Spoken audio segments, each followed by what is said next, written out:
apprécié mon nouveau générique? Bah écoutez, j'espère que oui, parce que alors moi je suis fan. J'aime ce chant pygmée avec ses pieds qui dansent sur la terre africaine. J'adore. J'en profite pour vous présenter Cheetah. Voilà, elle va m'accompagner pendant les vidéos. Parce que je suis fan des grands singes. Voilà, vraiment, des chimpanzés, gorilles, orang-outans, j'adore. Bon, cela dit, vous vous rappelez, les fois dernières, on avait vu les techniques d'ancrage, c'est-à-dire comment je deviens une interface entre les énergies cosmiques et les énergies telluriques, comment cette énergie circulait au niveau de ma colonne de lumière, au niveau de la Shushumna, ça s'appelle comme ça. Nous avons vu également nos 7 chakras, plus un chakra mineur de la connexion à la Terre entre les deux pieds. Et que ces 7 chakras, nous avions vu qu'elles alimentaient des plans différents. Donc aujourd'hui, on va revenir sur un chakra qui est tellement fondamental pour moi, parce que c'est un chakra qui est vraiment en souffrance en ce moment au niveau de l'humanité, je trouve, qu'il est important d'y revenir. Donc c'est le chakra racine. Chakra racine, vous vous rappelez, c'est celui qui est au bout du coccyx, qui est de couleur rouge. Les gardiennes de ce chakra sont les surrénales. Sa note, c'est le Do. Son mantra, c'est le Lam. Donc si vous voulez le faire vibrer, vous pouvez dire le mot Lam sur la note Do, en gardant la note le plus possible pour faire vraiment vibrer ce chakra. Ça c'est pareil, plus on pratique et plus vous sentez votre chakra vibrer.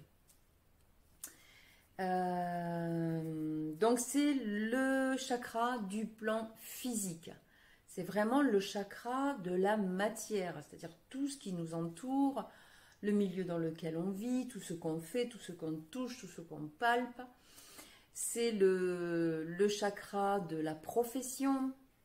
Est-ce que je suis bien dans ma profession? Est-ce que je fais quelque chose qui me ressemble? Est-ce que je suis épanouie dans ce que je fais? Est-ce que ça correspond à mon système de valeurs ou pas?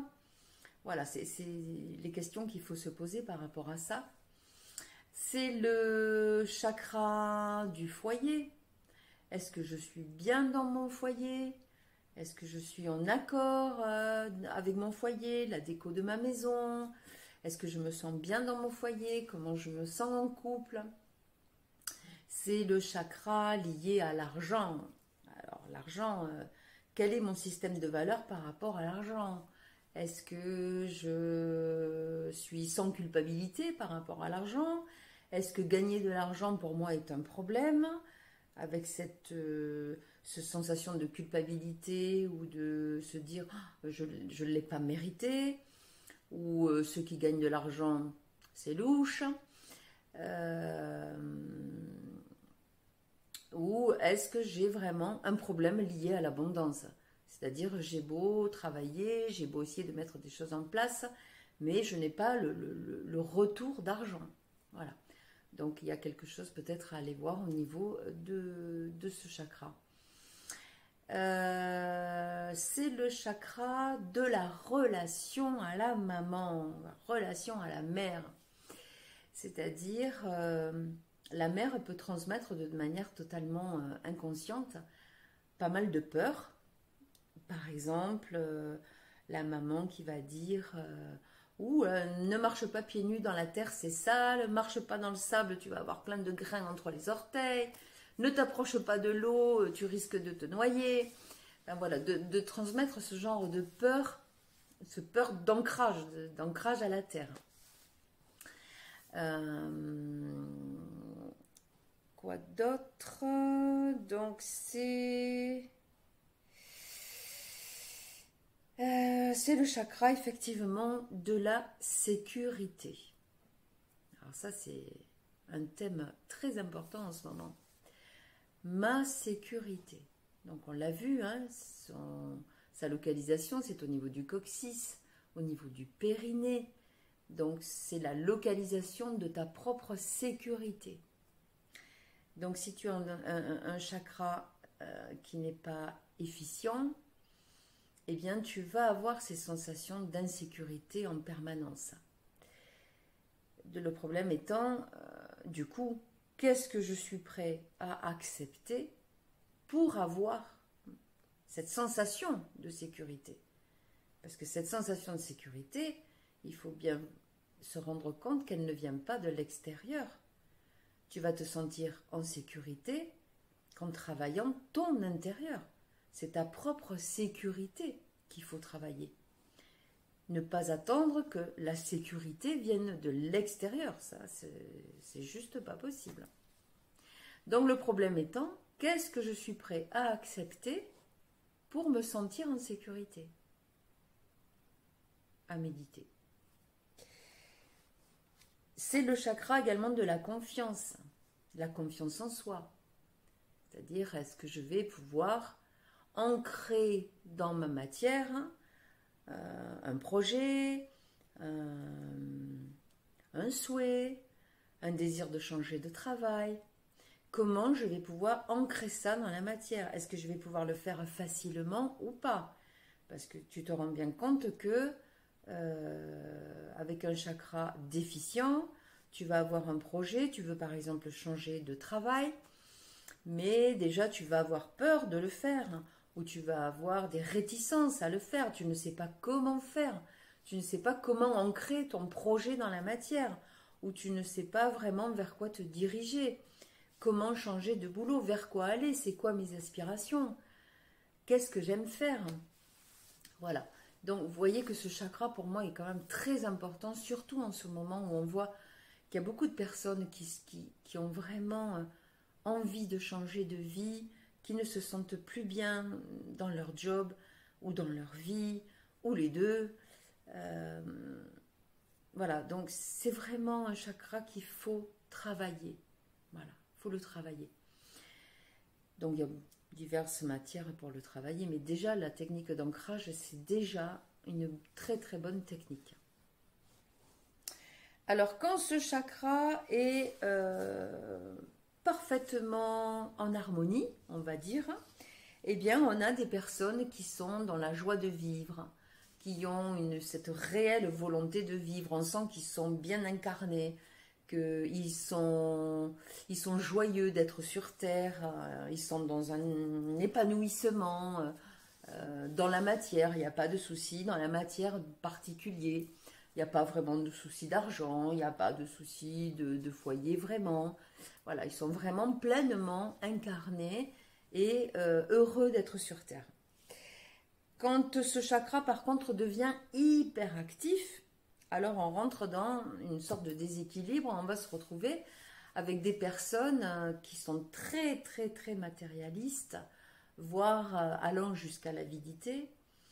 Ce sont des personnes qui sont très très résistants au changement, ils n'aiment pas changer. Voilà, ils sont très résistants à ça. Et ce sont des personnes qui ont, comme je disais tout à l'heure, un besoin obsessionnel de sécurité. Voilà. Le changement, c'est des peurs. Et si je me mets en danger, si je bouge quelque chose, si je sors de ma zone de confort, eh bien, je vais perdre confiance et je ne serai plus dans ma sécurité.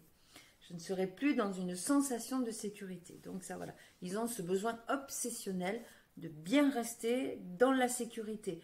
Même si c'est dans quelque chose qui ne convient pas.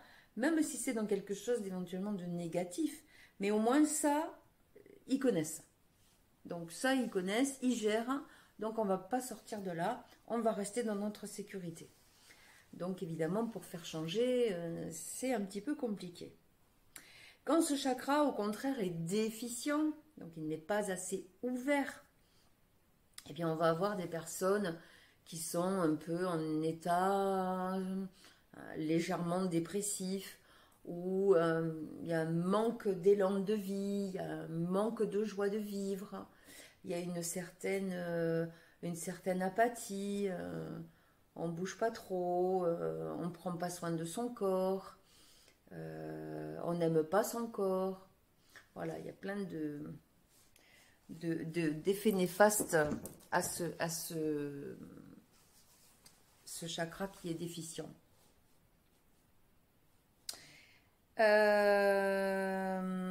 Quoi dire d'autre à propos de ce chakra? Bon, on a déjà fait pas mal le tour. Donc, si vous vous sentez dans des problématiques telles que celle-là, je vous conseille de pratiquer vraiment l'ancrage. C'est vraiment quelque chose de se mettre à la terre, hein, comme je vous disais les fois précédentes. Non seulement ça a une action anti-inflammatoire et de reconnexion à la terre, donc ça vous permet de vous décharger du trop plein d'électricité et d'électromagnétisme qu'on peut capter entre les ondes, tous les appareils électriques qu'on a à la maison, un système électrique peut-être qui est défaillant parce que votre système électrique de la maison est peut-être pas branché à la terre ou mal branché à la terre sur certaines prises. Donc voilà, il y a tout ça à regarder et bien vous ancrer, déjà ça va être une bonne technique de base. Et puis après, bon, ben, vous avez des thérapeutes qui vont booster un petit peu tout ça et essayer de rééquilibrer au maximum en sachant que ce chakra, il a quand même un bel avantage, c'est que même s'il est assez fermé, il y aura toujours un passage pour cette énergie tellurique. Voilà, c'est pas un chakra qui va se fermer totalement, ça n'existe pas. Voilà les amis, bah écoutez, j'espère que vous avez appris des choses et prenez soin de votre chakra racine. Ça c'est super important, surtout en ce moment. S'il vous plaît, ancrez-vous. Je vous souhaite une bonne semaine et je vous dis à la semaine prochaine. Bye bye.